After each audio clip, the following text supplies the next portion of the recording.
Hey, what is going on, my little DeFi degens? I'm back and I'm going to show you one of Pulse Chain's leading yield farms, dexes, and bridges, and how you can participate in earning that juicy Spark token. So let's go ahead and just jump right into it. The official website is Sparkswap.xyz. From here, you're going to be greeted with obviously some of these fun little stats down here, the TVL, announcements, as well as any pending spark from your farm positions able to be claimed all straight from the home UI. Now, how do you actually earn that spark token? How can you participate in this DeFi degen environment? Well, you're going to simply come over to the farm tab and you're going to be greeted with multiple different Spark LP pairs as well as Pulse X LP pairs. And it's very important that I discern the difference here because a lot of people get confused by this. Even though we have a zapper, which I will show you how to use, some people still have problems whenever they go to the swapper. So if you are unsure what assets are hosted on which DEX, you would just simply look right here underneath the LP pair and you will simply see the Sparkswap logo, or quite obviously, whoops, didn't mean to click that. Oof. Or you would quite simply see the PulseX logo right here. Another thing to note is that the PulseX liquidity, they all have a 2% withdrawal and deposit fee associated with them. So be mindful whenever you go into them. Don't worry, the APRs are still good. It shouldn't take too terribly long to earn your deposit and withdrawal fee back. But as the price of Spark increases, those APRs will also increase. So I'm not looking at short-term volatility. I'm looking at long-term price potential and what it can do with these farms. And the APRs are also variable based off of the total liquidity in each farm. So that's something else to keep an eye out if you're not familiar with how the APRs in these farms work. And this is not specific to Sparkswap. This is specific to any farm that you get in. They all operate in a similar manner. Likewise, with the fees, you're going to notice that the Spark pairings have 0% in and 0% out to create a deep liquidity to the Spark token and other assets. In this case, Spark PLS and Spark SDI. While the other, I almost said PulseX hosted liquidity, while the other SparkSwap hosted liquidity has a 0% deposit fee and just a 2% withdrawal fee. So there, it's a 2% round trip instead of a 4%. And from there, I'm going to show you how to use the zapper since we got most of that out of the way pretty quick. So after you've come here, I should preface this real quick as well. If you've never interacted with any of these contracts, it will obviously say approve contract right here. That's why a bunch of them say that. You're going to want to approve the contract. And then from there, you'll see this minus button and this plus button. And you're going to click on the plus button. And you're going to click on Create LP. Now, this is a really cool feature that EMP.Money also has, and it acts as a zapper where you can take one asset and turn it into two different assets to create an LP token. So here are the supported assets. I'm not going to read them off because I'm not going to hold your hand like a fifth grade teacher. You can read these on the UI or you can pause the screen, but I will explain, however, how they work. So the easiest way to explain this, I'll use DAI as an example. If you have $100 worth of DAI that you wish to zap into an LP token, it would take $50 worth of DAI and sell it for Spark, and the other $50 and sell it for PLS to create that liquidity pair token. Now, that's dependent on which farm you're in. So if I want to create PulseX Pulse liquidity really quick, I would click create liquidity in that farm. So you can do it manually or you can do it this way. I prefer this way. However, I've only got PLS on this wallet, so that's what I'm going to use here. And I'm just going to type in 20,000. So what this will do with my PLS, since half of this LP token specifically is PLS, it will only sell half of this amount, which is 10,000 PLS for Spark. And it will create, as you can see, 220 LP tokens of Spark PLS LP. I'm going to go on ahead and click confirm.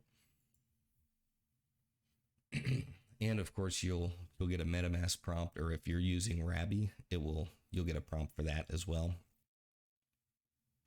Okay, so after that's been confirmed, I'm not going to wait on that. I've already created some LP for this pair.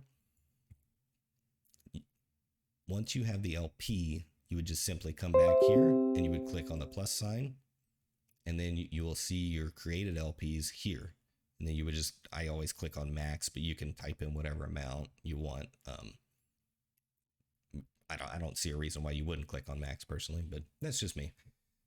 And we're going to confirm that. And once you have a position here, you're going to start earning the Spark token. The Spark token is the inflationary reward incentive token and the platform token itself.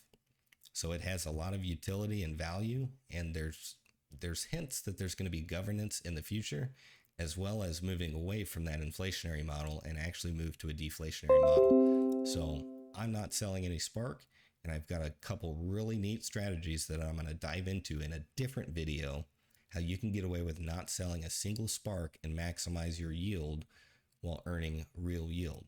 Speaking of real yield, I'm going to go back to the fees real quick because this is a very good segue. You may be questioning where all of these deposit and withdrawal fees are actually going, because it's 4% total round trip for any PulseX hosted liquidity and 0 to 2% for all of Sparkswap hosted liquidity. Now that doesn't go into a black hole marketing fund that never gets used. That does not go into the devs' pockets either. All of the withdrawal and deposit fees go directly to those staked in the Sparkler. The Sparkler is also rewarded in fees fees generated from the bridge, as well as a portion of the DEX fees as well. So the Sparkler in itself is a real yield model. There's no inflation in the Sparkler, and I think that it's very important to point that out, because this also, with this model, it creates innate buy pressure on the Spark token as well as PLS token itself. Very innovative stuff here with the Sparkler, and I couldn't be more excited with my position in one of my other wallets. But for now, this is a burner wallet, and so I'm just creating small amounts to walk you through it. And let's go ahead and jump over to the Sparkler and show you how you can use your earned Spark and turn it into a revenue generating asset instead of selling it for a one-time profit.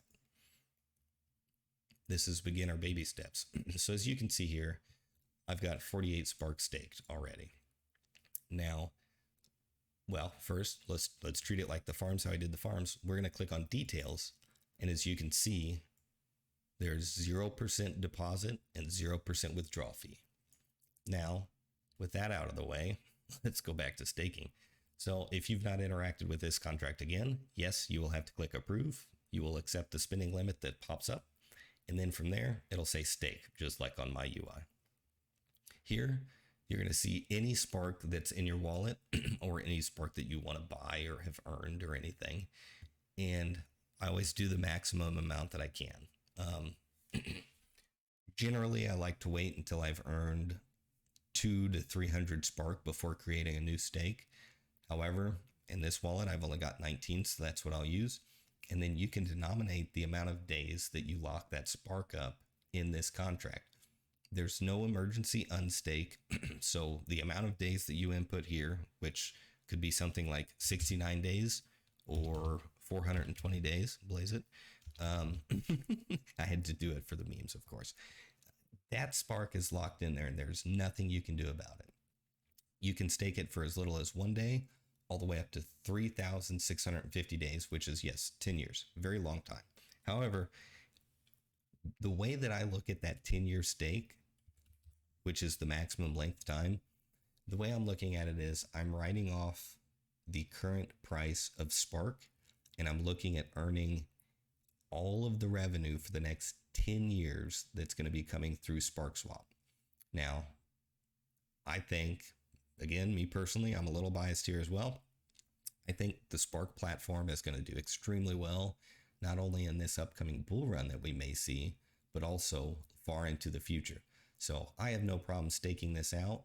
I will get my return back, and the APR is actually very juicy. As you can see right here, just these 19 Spark that I stake, I'll be getting almost 1 million shares.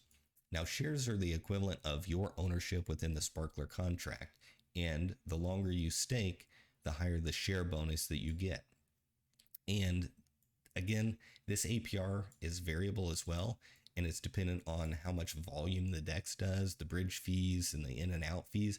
So this APR is wildly drastic right now, but over time we should see, in my opinion, a plateau where this will become a more easily forecastable APR.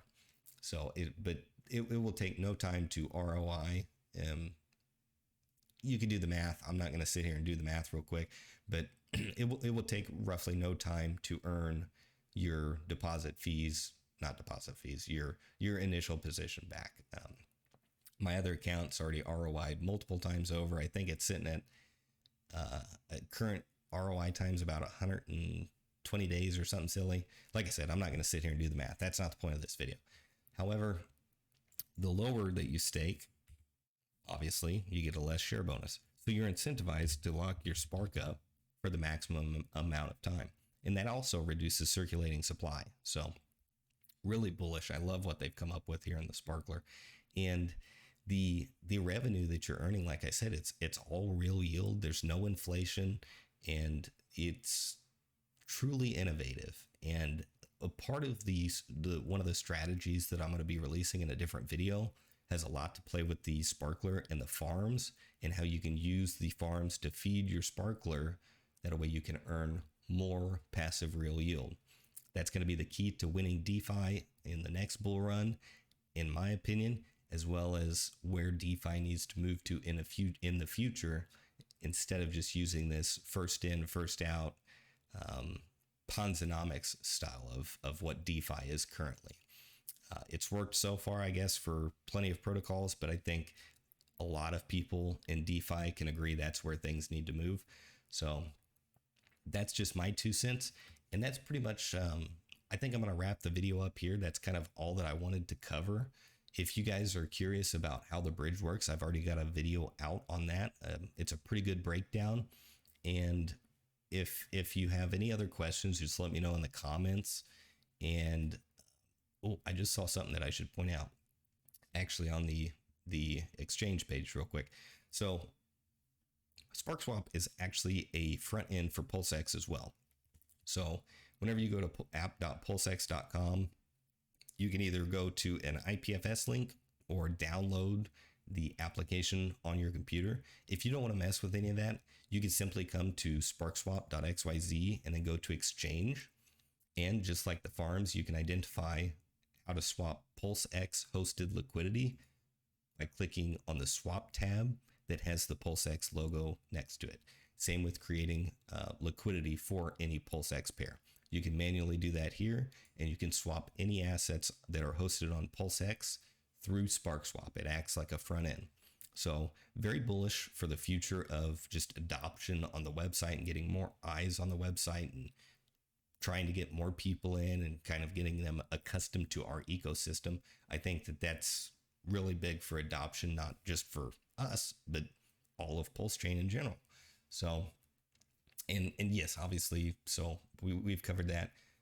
The swap for the Sparkswap hosted liquidity. I'm getting tongue tied here because I'm trying to say too much with these, but any asset that is hosted on Sparkswap can be used simply on the lower two. And there are routers. So if you want to swap, let's see here. Oh, I didn't know I got some EMP in this wallet. Pretty cool. Yeah, let's actually do that because then it'll show the router. You can see the different path that it will take. So everything is fully optimized. You don't have anything to worry about whenever it comes to getting the best price on the Sparkswap DEX. And this is no different than the PulseX DEX or any other DEX. It's fast, it's cheap. We've got one of the fastest bridges on Pulse Chain, and we've got, I think, some of the best technology coming to the table. Anyways, I'm just getting on rambling here. I'm going to end the video here. I hope everybody has a good day, good morning, good evening, whatever it is, wherever you're at listening to this. God bless. Take care, everybody.